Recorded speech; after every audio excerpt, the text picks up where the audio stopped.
People think Hulk is about strength. They see the muscles. They see the destruction. They see a body that can't be stopped, and they assume that's the point. But that's only the surface. Because Hulk was never really about power. He was about what happens when feeling becomes dangerous.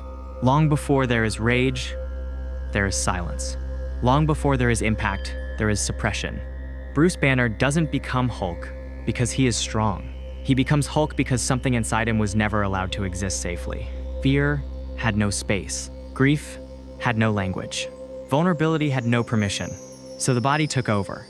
That's the part most people miss. Hulk is not a transformation in the heroic sense. He is a biological emergency response. When the mind can't process what it's carrying, the body steps in. When emotion has nowhere to go, it turns into force. Not because force is better, but because force is louder. This is why Hulk doesn't feel like a choice. He feels like something that happens to Banner, like a door that slams shut from the inside. And that leads to the real question. Not how strong Hulk is, but what had to be buried so deeply that only brute strength could replace it. Because every time Hulk appears, something else disappears. Presence, continuity, connection. What we're really watching is not a man gaining power. We're watching a system trying to survive itself. A body carrying what the mind could not hold. And maybe that's why Hulk still resonates decades later. Not because we dream of being that strong, but because, on some level, we recognize the pattern. The moment when emotion becomes too heavy. The moment when control slips. The moment when survival takes over. Hulk is not the story of strength. He is the story of what happens when strength becomes the only option left. Anger is rarely the first emotion. It's usually the last one standing. Before anger, there is fear. Before anger, there is sadness. Before anger, there is the quiet realization that something hurts too much to stay open. But when those emotions don't find space, they don't disappear. They transform. Sigmund Freud would say that when an emotion is pushed away from consciousness, it doesn't dissolve. It looks for another exit. And anger is often that exit. Not because it's healthier, but because it's actionable. You can move with anger. You can act with anger. You can survive with anger. Fear freezes. Grief collapses. Vulnerability exposes. Anger protects.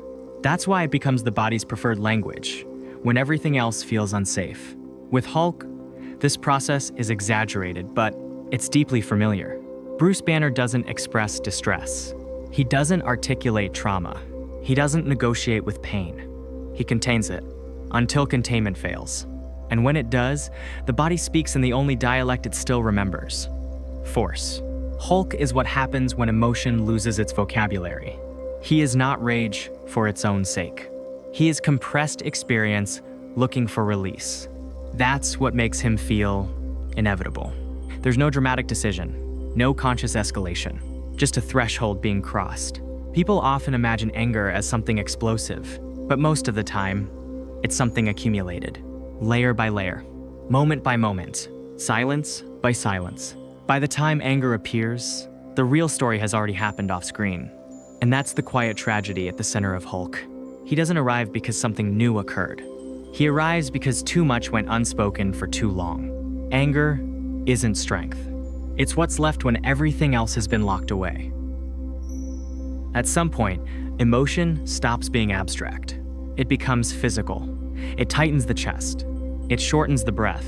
It settles into the shoulders and the jaw. Trauma doesn't stay politely in the mind. It migrates. Wilhelm Reich believed the body builds armor around unresolved experience. Muscular patterns form not for strength, but for protection. We don't just remember pain. We carry it. Hulk makes this visible. Every transformation is not just psychological. It's anatomical. Muscle replaces language. Mass replaces vulnerability. Impact replaces expression. What Bruce Banner cannot process consciously, Hulk discharges physically. This is why Hulk doesn't feel symbolic. He feels mechanical, like a pressure system exceeding its limits. When emotion has nowhere to go, it moves into the body. When the nervous system can't regulate, it compensates. Hulk is that compensation. Not elegance, not control, emergency. People often mistake this for raw power, but it's closer to overflow. the body stepping in because the mind has reached capacity. And once that pattern is established, it reinforces itself. Each release teaches the system the same lesson. Don't feel, discharge. Don't reflect, react. Over time, the body learns that intensity works faster than awareness. And so the cycle deepens. Hulk doesn't appear to solve problems. He appears to move energy. He turns internal chaos into external force, which offers relief, but never resolution. That's the hidden cost. Because while the body can carry what the mind avoids, it cannot heal it. It can only express it. Hulk is not strength made flesh. He is pressure finally finding a surface. There's a moment when pain becomes too much to stay present. Not dramatic, not cinematic, quiet. The mind steps back. This is dissociation. It's not weakness, it's strategy. When the nervous system can't absorb what's happening, it creates distance. Awareness pulls away. The body continues. Friedrich Nietzsche would say that when suffering exceeds meaning, the self begins to fracture. Not as pathology, as survival. This is where Hulk truly begins. Bruce Banner doesn't control Hulk. He exits. He vacates the space. Hulk isn't a conscious decision. He's what remains when Banner is no longer fully there. That's what makes the transformation so unsettling. It's not empowerment. It's absence. Strength arrives only after presence leaves. And that pattern feels disturbingly familiar. People dissociate in many ways. Some become numb. Some become hyperfunctional. Some disappear into work, routine, or distraction.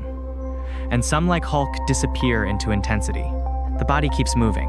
The system stays operational, but the person becomes distant. From emotion, from memory, from continuity. Hulk represents this visually. Banner steps aside. A different organism takes over. One that doesn't hesitate. One that doesn't reflect. One that doesn't feel complexity. Just impulse. Just momentum. Just survival. But dissociation always comes with a cost. Because whatever part of you leaves in order to endure has to come back eventually. And when it does, it returns to a body that has been acting without it. That's the quiet tragedy beneath Hulk's power. He is not the expression of self. He is what happens when self temporarily evacuates. Force fills the gap, and everyone mistakes it for strength. And this is where everything shifts, because up to this point, it's easy to misunderstand what's happening. It looks like escalation. It looks like power. It looks like a solution arriving in the shape of muscle. But this is the moment where the perspective changes. Hulk is not the result of anger. He is the cost of it. Every time Hulk appears, something else recedes. Clarity, presence, choice. Strength doesn't enter the scene alone. It arrives carrying absence. This is the part we rarely talk about. We talk about what Hulk can lift. We talk about what Hulk can break. We talk about how unstoppable he becomes. But we don't talk about what disappears when he takes over.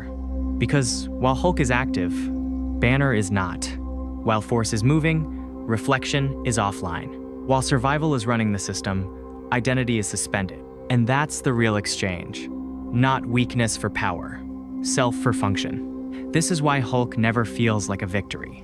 He feels like something necessary that came too late. A mechanism built after the damage was already done. He doesn't restore what was lost. He stabilizes what's collapsing. And that distinction matters, because stabilizing is not healing. It's buying time. You can survive this way. You can keep going this way. But you don't become whole this way. Hulk teaches us something uncomfortable. Sometimes, what saves you in the moment quietly takes something from you in the long run. And that's the turning point of the entire story. Hulk is not strength finally expressed. He is what remains when strength becomes a substitute for being present. Strength feels convincing. It moves things. It changes outcomes. It creates immediate results. That's why it's so easy to confuse it with resolution. But strength only works on the outside. It can remove obstacles. It can end threats. It can force situations to change. What it cannot do is reconnect what was fragmented inside. Maurice Merleau-Ponty would say that the body is not something we use, it's how we exist in the world. Which means that when Hulk takes over the body, Banner doesn't just lose control. He loses presence. He loses continuity. He loses his way of being. From the outside, it looks like victory. From the inside, it's disappearance. This is the illusion at the center of Hulk's power. Force creates movement, so it feels productive. Intensity creates impact, so it feels meaningful. But neither of them rebuilds connection. They don't restore coherence. They don't integrate experience. They don't bring the fragmented parts back together. They simply overpower whatever's in front of them. That's not healing. That's override. And override always comes at a cost. Because each time strength replaces awareness, the system learns the same shortcut. Don't stay with what hurts. Don't slow down. Don't feel. Just push through. Over time, that becomes an identity. Not a person who feels and responds. A mechanism that reacts. Hulk doesn't teach us how to become stronger. He shows us how easy it is to become louder than our own inner life. And that's why his power never feels complete. It solves moments, but it leaves the deeper fracture untouched. Strength moves the world, but it doesn't bring you back to yourself. From the outside, Hulk looks effective. Problems stop, threats retreat, everything goes quiet after the impact. But the real cost never appears on the surface. It accumulates internally, because every time the system defaults to force, something else is postponed. Reflection, integration, repair. The cycle becomes familiar. Pressure builds. Control slips. Intensity takes over. Relief follows. And then the silence returns.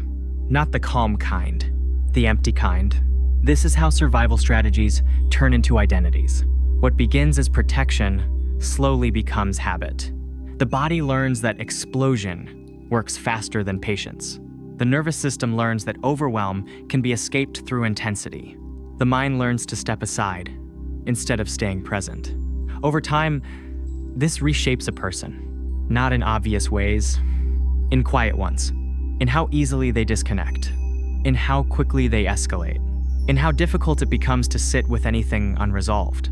Hulk doesn't just represent anger, he represents repetition. The same pattern replayed because it once kept someone alive. But survival is not the same as living. You can function like this for years. You can be productive. You can even look powerful. Yet something keeps drifting further away. Subtle things, emotional range, relational depth, a sense of continuity with yourself. That's the invisible cost, not destruction. Distance.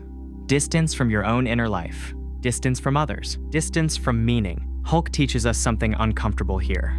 The strategies that save us in crisis can quietly become the walls that isolate us afterward.